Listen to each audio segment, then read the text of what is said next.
Hey guys, Kimochi's here, doing the second and final half of Grand Quest 7. Finally being able to beat this Grand Quest after, how long has it been? Like a month already since it's been out. I've been really busy lately, so I haven't been really trying to do this Grand Quest. And I'm sorry about the left side for information. I didn't plan out having to do a second part of the boss.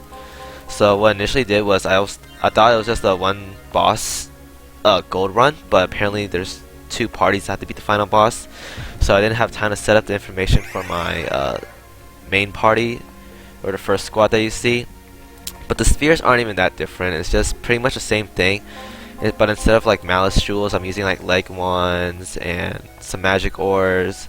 It's just general setup of just like BB spheres with all stat spheres. That's about it. So I'm not using anything like super crazy like buffer jewels or anything. I'm just using standard spheres you can get from like Frontier Hunter or those you can get from like the daily achievement store that you can buy from.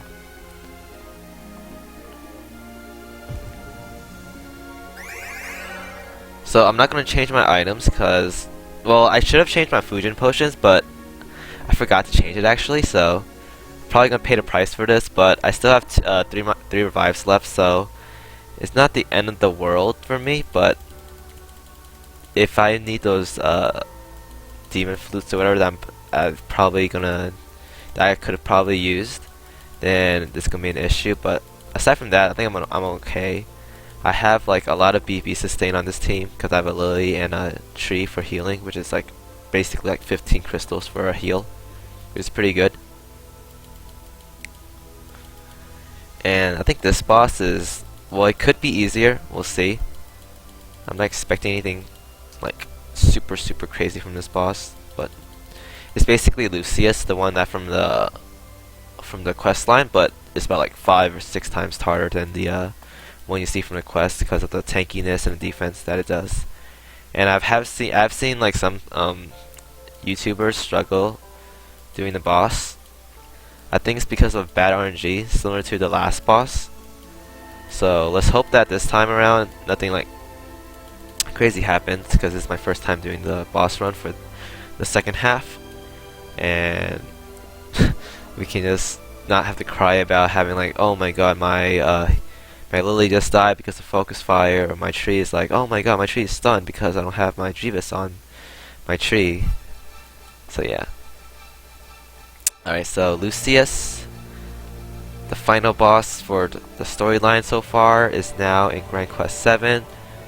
I assume that after this Grand Quest, they're not going to have any more until the quest line continues on, because since this boss already shows Lucius the final boss, I assume that if they want to continue using like storyline bosses, that then we have to continue on the quest line. So I'm guessing after Grand Quest, maybe there'll be like one more side Grand Quest, if anything, at most, and then there's gonna be a storyline Grand Quest right afterwards.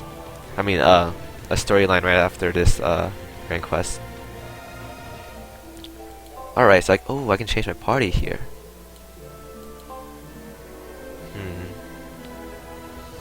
Oh, this changes everything.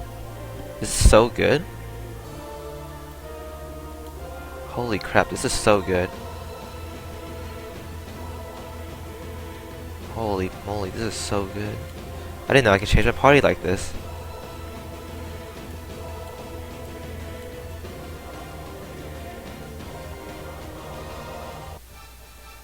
I'm probably going to use this setup right here. It's pretty good for BP sustain. I'm actually going to use Fiva instead as a leader. Then we try like this. Oh my goodness, I did not know that. That's pretty good. That's absurdly good. I hope my BB carries over. Otherwise I'm gonna be really upset. Alright, good, it did. Alright, so Lucius, the final boss for questline, is now the final boss for Grand Quest 7. So simple, same attack pattern I'm going to use is use Apply Gra first, put down Fiva's 36 hits down, Sierra's down next, Rosetta, Dryad, and then my Selena attacks last.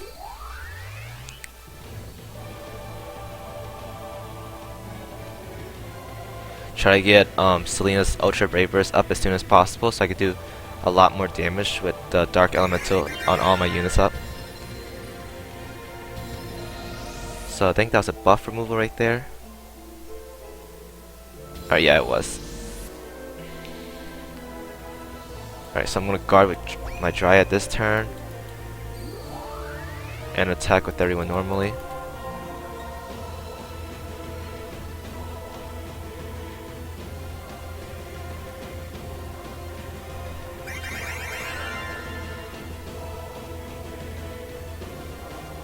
Okay, that's I think this is endless.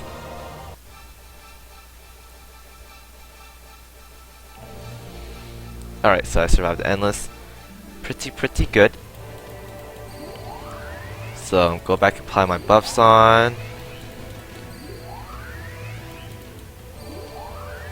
Gonna use Rosetta last because her animation is pretty fast. So I can rely on her for that extra spark at the end to do maximum damage to Lucius. And plus I already have the spark buff on, so I'm not really like rushing to put the buff on as soon as possible. So like that's a good thing about having a good spark team, or like knowing how to spark, is because once the buffs are already on your units, then you just put the best way to spark for your team afterwards, because you don't have to depend on having like crit going first or like elemental buffs being first. You can just do them like in order that sparks the most and get maximum damage from that, which is really good. But that comes from experience, like knowing your party really well. So right here I'm going to attack normally again.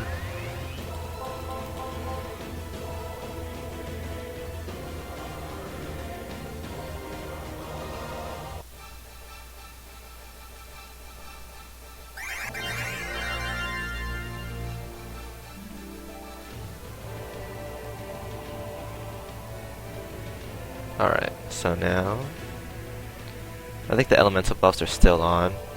So I'm gonna do my long spark, my best sparking method to make sure I get maximum damage applied to the boss.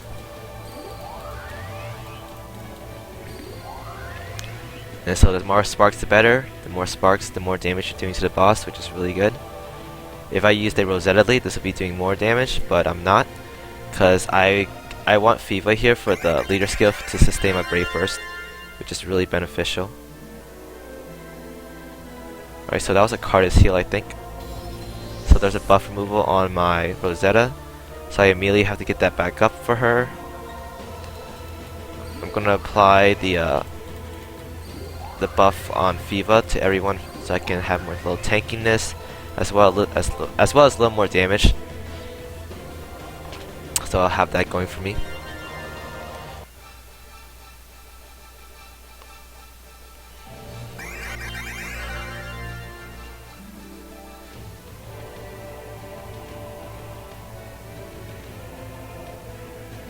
Alright, so now actually I'll go one more turn and then I use my Ultra Brave Burst, because I want to get the Super Brave Burst effects on my Rosetta first, so I can give her that little bit of sustain that she needs really badly.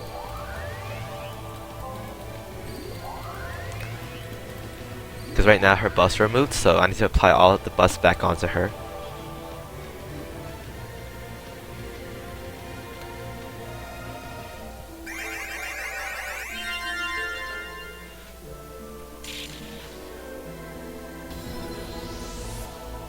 Alright, so buffs removes on her. I'm gonna cure that off my Selena. I have Ultra Brave Burst right here. And then attack normally with these guys.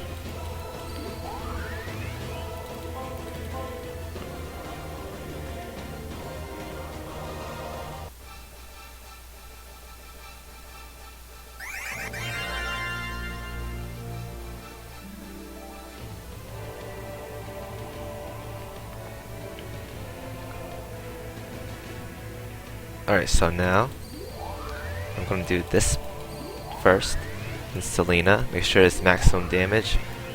Do my Sierra next, and then attack with these two normally. And there should be a lot of damage coming out from these two because of the double hits from Selena. Alright, so we're at the 50% health mark. Maybe the game mechanics and game mechanics from the boss will change here. So this is the healing. I think this is what Savalhua does. So my Sierra's poisoned right here, and buffs removed off Sierra. Gotta look to apply that back onto him.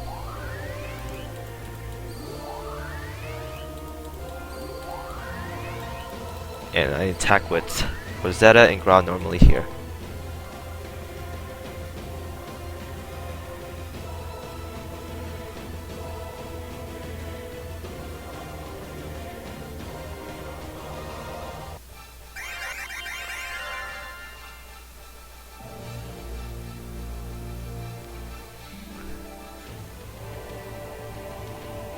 Alright, so this is an endless.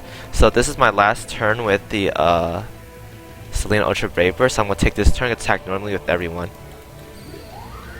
to maximize my damage output.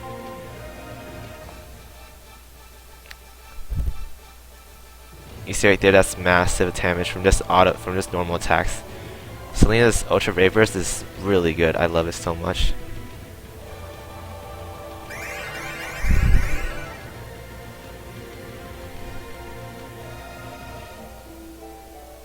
Another endless here. Luckily these aren't as strong as Alpha Dilith's, but I think he should use his later on, because Alpha Dilith's endless is absurdly strong. It's like ridiculously strong. It's basically, if you don't have a Gra or a Cardus lead, you're probably gonna get wiped, and that's really annoying, because like even if you're like 10,000 health, you can still get wiped from the Alpha Dilith endless, because that's what happened to my my first party when I was doing WST 96. Like I beat the boss, but my first party was struggling beating the normal boss because of Alpha Dilith's endless kept like basically one-shotting them. So I ended up having to redo that whole boss run over again, doing WST again, and using a Growl lead. So you don't want to underestimate the bosses in this Grand Quest, because they hit absurdly hard. Like these, like the bosses that you the Fallen Gods that you see in Questline are nothing compared to the ones that you see in this Grand Quest. So you don't want to underestimate these guys, because they'll come back to bite you in the butt.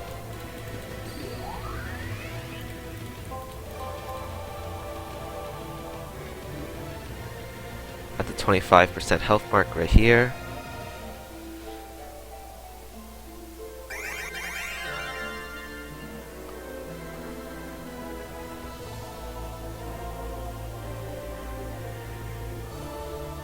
Okay.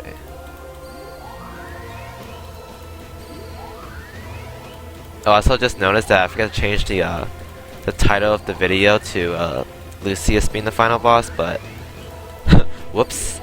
I mean, I can't put it in the title of the YouTube video, so it won't change much. So just ignore that little title on the video and pretend it's just Lucius, not Soldier and Uriel.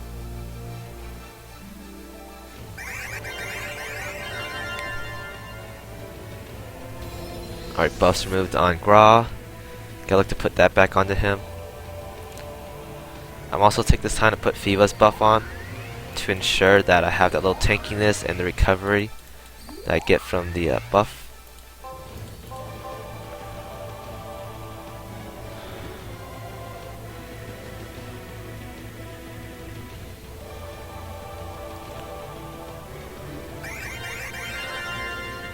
So we're looking to end the next turn. I'm pretty sure we have the damage for it. Alright. So let's see if we have the damage to kill this guy this turn. I think we do, unless he has like a defense buff on, but I don't think he does. So he should go down this turn. Oh, never mind. This guy is pretty tanky. It looks like we're gonna kill it next turn.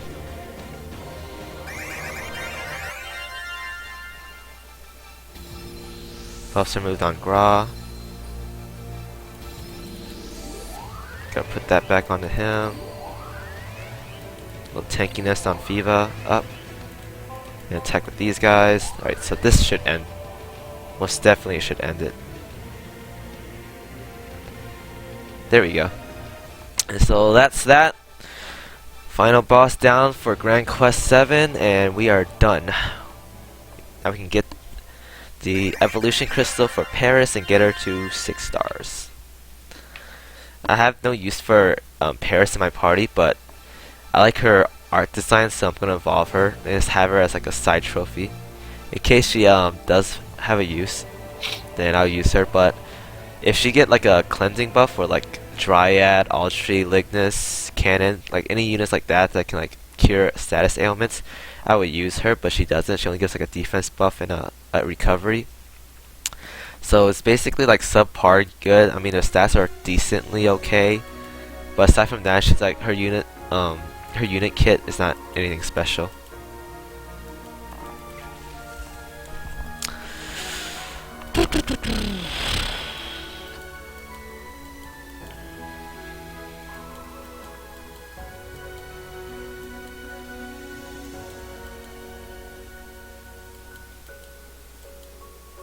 Oh, my favorite part of Grand Quest. 10 minutes worth of dialogue. Oh boy. I love this part. I love reading text and not playing the actual game itself. Oh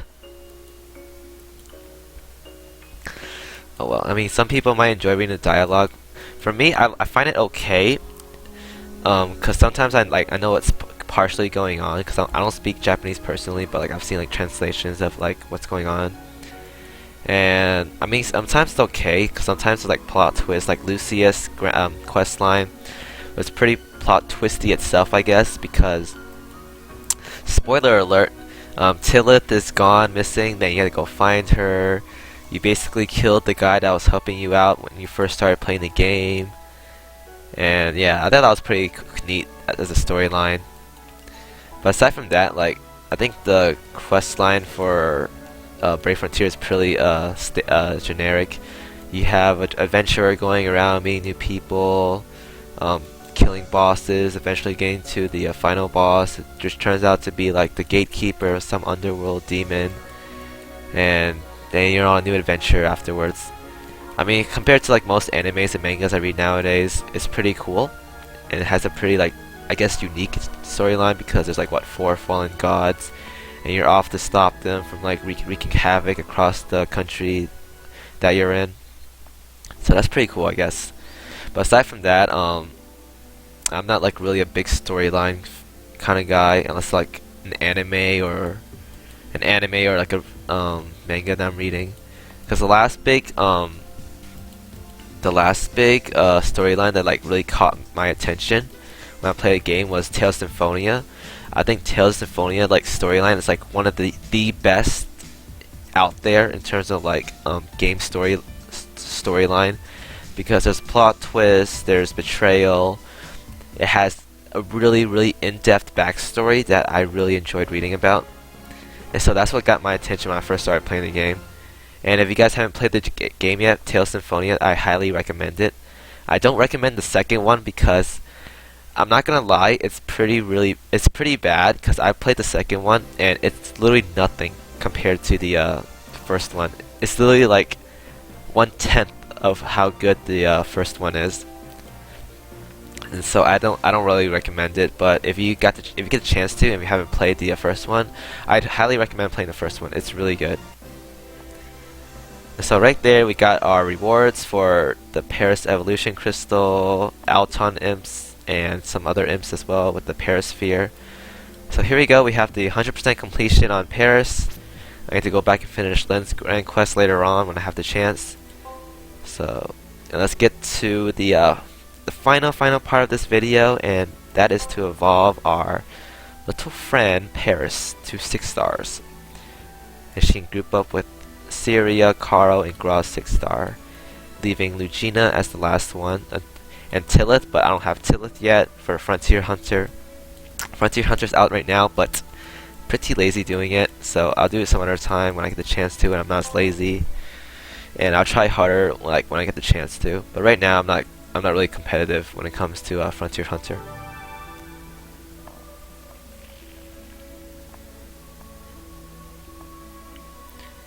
Okay, so evolution time. Evolution time.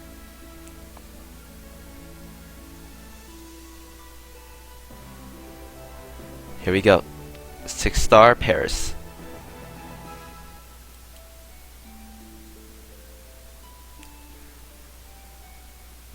And here are her amazing stats.